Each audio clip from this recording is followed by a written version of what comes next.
അപ്പോൾ നമ്മുടെ LBSന്റെ application last date എന്ന് പറയുന്നത് ജൂൺ 4 വരെയാണ്. അപ്പോൾ ജൂൺ 7 നമ്മൾ അപ്ലോഡ് ചെയ്തിട്ടുള്ള ഡോക്യുമെന്റ്സിൽ എന്തെങ്കിലും കറക്ഷൻ വരുത്താണെങ്കിൽ നമുക്ക് ജൂൺ 7 വരെ ചെയ്യാം. അതായത് ഇപ്പോൾ നമ്മൾ ചെയ്തിട്ടുള്ള കാര്യങ്ങൾ കറക്റ്റ് ആണോ, അല്ലെങ്കിൽ എന്തെങ്കിലും ഡോക്യുമെന്റ്സ് അപ്ലോഡ് ചെയ്യാന്നുണ്ടെങ്കിൽ ആ അപ്ലോഡ് ചെയ്യാനുള്ള സമയമാണ് നമുക്ക് ഈ ജൂൺ 7 വരെ എന്ന് പറയുന്നത്. പിന്നെ അത് കഴിഞ്ഞാലാണ് നമുക്ക് അപ്ലോഡ് ചെയ്തിട്ടുള്ള ഡോക്യുമെന്റ്സിൽ എന്തെങ്കിലും എഡിറ്റിംഗ്സ് വരുത്തണമെന്നുണ്ടെങ്കിൽ അവർ സമയം തരത്തുള്ളൂ. അതായത് എഡിറ്റിംഗ് ടൈം സ്പെഷ്യലായിട്ട് തരത്തുള്ളൂ.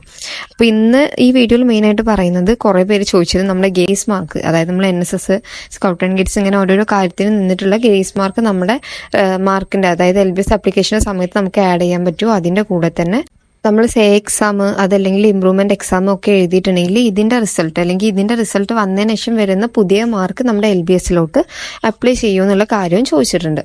അപ്പോൾ ഇവർക്ക് വേണ്ടിയിട്ടുള്ള ഒരു വീഡിയോ ആണ് ഇത്. അപ്പോൾ എല്ലാവർക്കും welcome back to my YouTube channel. അപ്പോൾ ആദ്യം നമുക്ക് നമ്മുടെ ഗ്രേസ് മാർക്കിന്റെ കാര്യം നോക്കാം.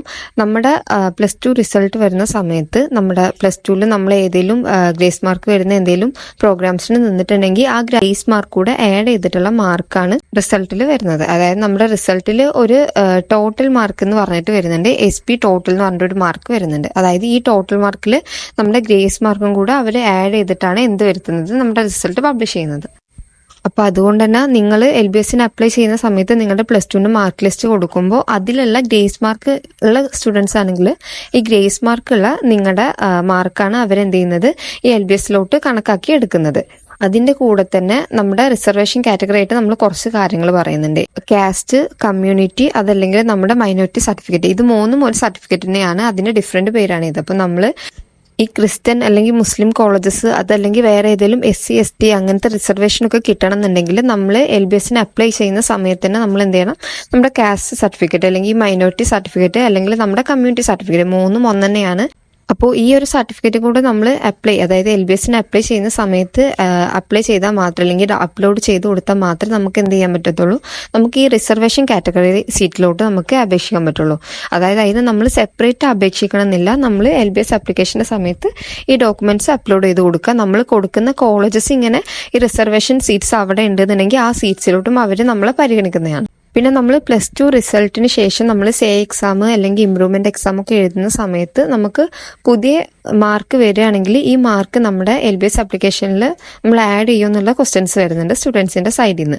അപ്പോൾ ഈ ക്വസ്റ്റ്യൻ്റെ ആൻസർ ആയിട്ട് പറയാനുള്ളത്, നിങ്ങളുടെ എക്സാമിന്റെ റിസൾട്ട് ഈ LBSന്റെ റാങ്ക് ലിസ്റ്റ് പബ്ലിഷ് ചെയ്യുന്നതിന് മുമ്പാണ് വരുന്നതെന്നുണ്ടെങ്കിൽ അവർ ഡയറക്റ്റ് അതിലോട്ട് ആഡ് ചെയ്യും. അതായത് ഓട്ടോമാറ്റിക്കലി ഇത് നിങ്ങളുടെ പുതിയ മാർക്ക് അവിടെ ചെന്നിട്ട് ആഡ് ആയിക്കോളും. ഈ LBS ആപ്ലിക്കേഷന്റെ രീതി നിങ്ങൾക്കൊക്കെ ഇപ്പോൾ ഏകദേശം പരിചയമായിട്ടുണ്ടാവുമല്ലോ. അതായത് ആദ്യം നമ്മൾ ആപ്ലിക്കേഷൻ ചെയ്ത് പിന്നെ നമുക്ക് എഡിറ്റിംഗ് ടൈം തരും. ഈ എഡിറ്റിംഗ് ടൈം കഴിഞ്ഞതിന് ശേഷം നമ്മുടെ കോഴ്സിന്റെ സെലക്ഷൻ വരാൻ ചാൻസ് ഉണ്ട്. അത് വന്നതിന് ശേഷമാണ് പിന്നെ നമുക്ക് എന്ത് വരുന്നത്, നമ്മുടെ ഈ റാങ്ക് ലിസ്റ്റിന്റെ കാര്യങ്ങൾക്ക് വരുന്നത്. അപ്പോൾ ആദ്യം അവരൊരു ട്രയലിൽ റാങ്ക് ലിസ്റ്റ് ഇടും, അത് കഴിഞ്ഞിട്ട് ഒരു ഒറിജിനൽ റാങ്ക് ലിസ്റ്റ് ഇടും.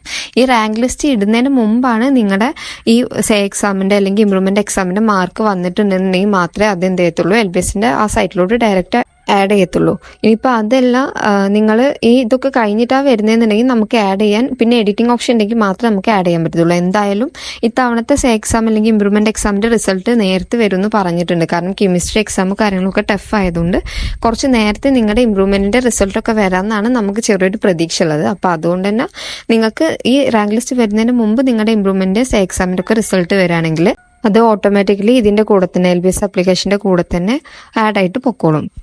പിന്നെ ശ്രദ്ധിക്കേണ്ട ഒരു കാര്യം എന്താണെന്ന് വെച്ചാൽ, നിങ്ങൾ അപ്ലൈ ചെയ്യുന്ന സമയത്ത് നിങ്ങൾ കൊടുക്കുന്ന ഡോക്യുമെന്റ്സ് കറക്റ്റ് എക്സ്പയറി ഡേറ്റ് തീരാത്ത ഡോക്യുമെന്റ്സ് ആണെന്നുള്ള കാര്യം നോക്കണം. അതിന്റെ കൂടെ തന്നെ അവർ ചോദിച്ചിട്ടുള്ള എല്ലാ ഡോക്യുമെന്റ്സും മാക്സിമം അപ്ലോഡ് ചെയ്യാൻ ശ്രമിക്കും. എങ്കിൽ മാത്രമേ റിസർവേഷൻ കാറ്റഗറിയിലോട്ടൊക്കെ നിങ്ങൾക്ക് അപ്ലൈ ചെയ്യാൻ പറ്റത്തുള്ളൂ.